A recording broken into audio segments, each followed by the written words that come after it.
So that was my program, Python program. Have you got it? No? Don't worry. I am here to take you to the journey of writing a Python program. Here I have got all the prime numbers up to 100 by using Python program. Surely by looking at a time constant, I will surely not start from scratch.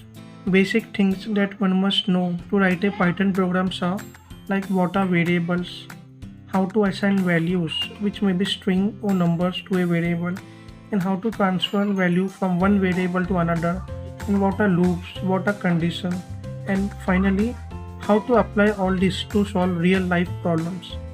First, let me start with a variable. A variable can be denoted by a letter or a string.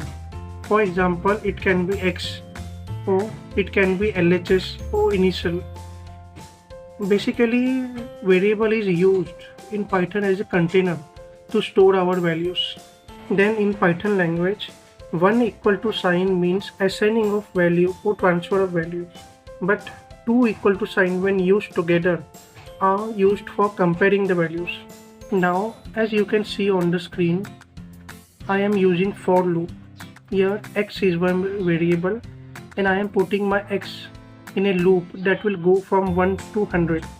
Now don't get confused why I have written 101 there, because the for loop takes value 1 less than what we have mentioned.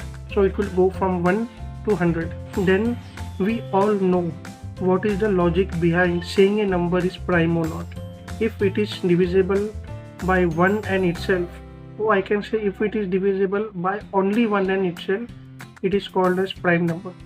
So I have started with x greater than 1 and I am dividing x with all numbers between 2 and x. For example, if my x is 10, so I am dividing x, that is my 10, with all numbers from 2 to 10, like 2, 3, 4, 5, 6, 7, 8 and 9. And if any number is dividing 10, then I am stopping there. For that I am using break. And x percentage j means x is divisible by j or not. So basically if x is divisible by j, we need to stop. But if x equal to j, as you can see on the second last line, then we conclude that x is divisible by only itself. So we print it and call it as prime. First thing is that you need to understand the algorithm. Second is you need to use your Python language knowledge to make such desired programs.